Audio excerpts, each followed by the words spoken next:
ZEE5 ಇರುವಾಗ ನೀವು ನಿಮ್ಮ ನೆಚ್ಚಿನ ಶೋಗಳನ್ನ ಎಂದಿಗೂ ಮಿಸ್ ಮಾಡಿಕೊಳ್ಳುವುದಿಲ್ಲ. ಅದು ಸಂಪೂರ್ಣ ಉಚಿತವಾಗಿ.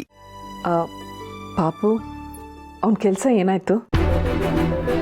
ಅದು ನಾಳೆ ಕನ್ಫರ್ಮ್ ಆಗತ್ತಮ್ಮ. ಪುಟ್ಟ, ಹೌದಾ? ಸದ್ಯ ಅವನಿಗೊಂದು ಒಳ್ಳೆ ಕೆಲಸ ಸಿಕ್ಕಿದ್ರೆ ಸಾಕು. ಅಭಿ ಮದ್ವೆ ವಿಷಯ ಏನಾಯ್ತಮ್ಮ? ಎಲ್ಲ ನಾವು ಅನ್ಕೊಂಡ ಹಾಗೆ ಆಯ್ತು ಪುಟ್ಟ.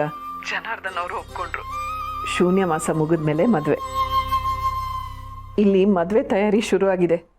ಎಲ್ಲ ನಾವು ಅನ್ಕೊಂಡ ಹಾಗಾದ್ರೆ ಸಾಕು. ಓ, ಕೊನೆಗೂ ನೀನ್ ಅನ್ಕೊಂಡ ಹಾಗೆ ಆಗ್ತಾ ಇದೆಯಾ? ಎಲ್ಲ ನಿಮ್ಮಿಂದ ಮಾವ. ಅವತ್ತು ನೀವು ಜನಾರ್ದನ್ ಅವ್ರ ಮನೆಗೆ ಹೋಗಿ ಬಂದಿರಲಿಲ್ಲ ಅಂದರೆ ಇದ್ಯಾವುದೂ ಆಗ್ತಾ ಇರಲಿಲ್ಲ. ಅವ್ರಿಗೆ ಕಂಕಣ ಬಲ ಕೂಡು ಬಂದಿದೆ ಅಂತ ಕಾಣುತ್ತೆ. ಹಾಗೆ ಕೂಡು ಬಂದ ಮೇಲೆ ಯಾರೂ ಏನೂ ಮಾಡೋಕ್ಕಾಗಲ್ಲ. ಅಮ್ಮ ಅಲ್ಲಿಗೆ ಹೋದ್ಮೇಲೆ ಅಲ್ಲಿ ಎಷ್ಟೊಂದೆಲ್ಲ ಬದಲಾವಣೆ ಆಗ್ತಿದೆ ಅಲ್ವಾ ತಾತ? ಹೌದು ಸೋಗ್ಲಾಳಿ. ಮಲ್ಲಿಗೆ ಎಲ್ಲೇ ಹೋದರೂ ಕಪ್ಪನ್ನೇ ಅಲ್ವಾ ಬೀರೋದದು. ಪುಟ್ಟ, ನನಗೆ ಯಾಕೋ ನಿನ್ನ ಧ್ವನಿ ಬೇರೆ ಥರ ಅನ್ನಿಸ್ತಾ ಇದೆ. ಹುಷಾರಾಗಿದೆಯಾ ತಾನೆ? ಅಮ್ಮ, ಅದು ಈರುಳ್ಳಿ ಹೆಚ್ಚುತ್ತಾ ಇದ್ದೆ, ಕಣ್ಣಲ್ಲಿ ನೀರು ತುಂಬಿಕೊಂಡಿತ್ತು, ಅದಕ್ಕೆ ವಾಯ್ಸ್ ಒಂಥರ ಕೇಳಿಸಿರ್ಬೇಕು. ಹೌದಾ? ಅದು ಸರಿ, ಸಂಧ್ಯಾ ಏನು ಮಾಡ್ತಾ ಇದ್ದಾಳೆ? ಅವಳು ಏನು ಎಮ್ಮೆ ಚರ್ಮ ಅಯ್ಯೋ, ಅವಳು ವಿಷಯ ಬಿಡಮ್ಮ. ಈಗ ನೀನೇ ಮುಂದುವರೆದು ಆ ಉತ್ತರ ಕುಮಾರನ್ನ ಮದುವೆ ಮಾಡಿಸ್ತಿದ್ದೀನಿ ಅಂತ ಗೊತ್ತಾದ ಮೇಲೆ ಆ ಉತ್ತರ ಕುಮಾರ ನಿನ್ನ ಹತ್ರ ಚೆನ್ನಾಗಿ ಮಾತಾಡ್ತಾನ ಅಥವಾ ಮೊದಲಿನ ಹಾಗೆ ಇದ್ದಾನ? ಇಲ್ಲ ಮಾವ, ಬದಲಾಗ್ತಾ ಇದ್ದಾನೆ. ಇವತ್ತು ಅವನಾಗೆ ನನಗೆ ಥ್ಯಾಂಕ್ಸ್ ಹೇಳ್ಬಿಟ್ಟ. ಏನೋ ತುಳಸಿ, ಆ ಮನೆಯಲ್ಲಿ ನಿನ್ನನ್ನು ಎಲ್ಲರೂ ಒಪ್ಕೊಂಡ್ರೆ ನನಗೆ ಅದೇ ನೆಮ್ಮದಿ. ನಿಮ್ಮ ಆಶೀರ್ವಾದ ಇರೋದಕ್ಕೆ ಅದು ಸಾಧ್ಯ ಆಗತ್ತೆ ಬಿಡಿ. ಸರಿಮ್ಮ, ಒಳ್ಳೇದು. ಏನ್ ತಾತ?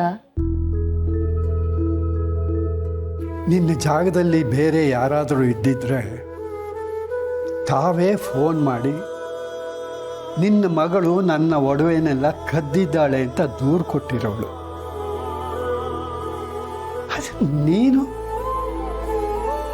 ಹೇಳೋದಕ್ಕೆ ಹೊರಟು ನನ್ನನ್ನು ಸನ್ನೆ ಮಾಡಿ ತಡೆದೆ.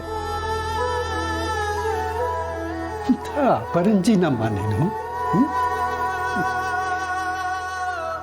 ನಮ್ಮ ತುಳಸಿಗೆ ತಕ್ಕ ಸೊಸೆ.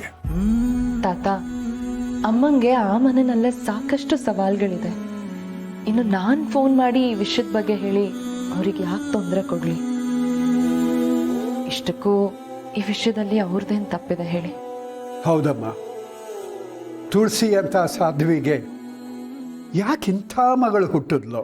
ನಂಗೆ ಯಾವತ್ತೂ ಈ ಒಡವೆಗಳ ಮೇಲೆಲ್ಲ ವ್ಯಾಮೋಹನೇ ಇಲ್ಲ ತಾತ. ಅದಿದ್ದಿದ್ರೆ ನನ್ನ ಗಂಡ ಸ್ವಾಭಿಮಾನದಿಂದ ಬದುಕ್ಬೋದಾಗಿತ್ತಲ್ಲ ಅಂತ ಅನ್ಕೊಂಡೆ.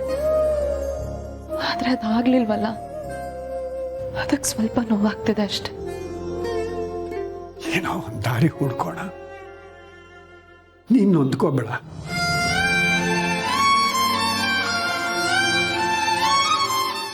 ZEE5 ಆಪ್ ಡೌನ್ಲೋಡ್ ಮಾಡಿ ಎಲ್ಲಾ ಸಂಚಿಕೆಗಳನ್ನು ಸಂಪೂರ್ಣ ಉಚಿತವಾಗಿ ನೋಡಿ.